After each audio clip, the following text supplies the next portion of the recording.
le 9 mars passé, il y a un chercheur français qui a été interdit d'entrer aux États-Unis après que des agents douaniers ont découvert des messages critiques de Trump dans le téléphone de ce chercheur-là. Puis le chercheur aurait été accusé d'écrits qui, entre guillemets, reflètent la haine envers Trump, pardon, et peuvent être décrits comme du terrorisme, carrément.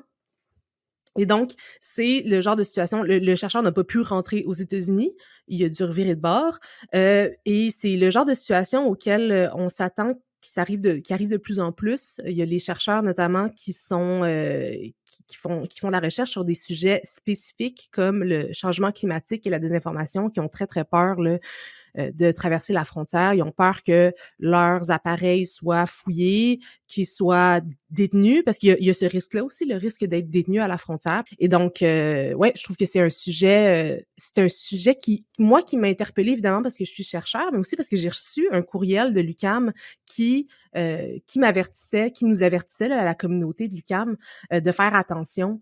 Un message qui nous avertissait par rapport au fait de faire un voyage aux États-Unis dans le cadre de nos études. Les chercheurs voyagent souvent là, dans d'autres pays pour présenter leurs recherches, pour parler avec d'autres chercheurs et tout. Puis, ça me faisait penser aussi à l'entrevue que j'avais faite avec toi, Sam, pour Moteur de recherche. Le thème, c'était « Voyager en toute cybersécurité ». Et tu avais dit quelque chose à ce moment-là, quelque chose que Vanessa Henry aussi, là, qui est directrice adjointe chez Sebae Avocat, on m'en a parlé hier aussi. Les deux, vous avez dit sensiblement la même chose, là, mais les frontières sont un endroit où les droits, particulièrement le droit à la vie privée, sont bafoués, tu sais. Puis, ça a toujours été le cas, mais en ce moment, aux États-Unis, avec cette guerre qui est menée contre les universitaires, ben ça vise cette population-là de manière vraiment, vraiment stricte et vraiment inquiétante.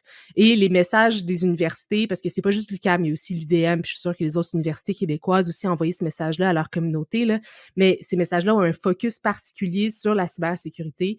L'UQAM dit, par exemple, que les douaniers américains sont en droit d'examiner vos appareils électroniques, téléphone, tablette, ordinateur, ils sont pas tenus de fournir une raison lorsqu'ils vous demandent un mot de passe pour déverrouiller votre appareil, puis ils peuvent le confisquer ou vous refuser l'entrée si vous refusez de coopérer. Évidemment, il y a aussi le risque, comme je disais, de détention, là.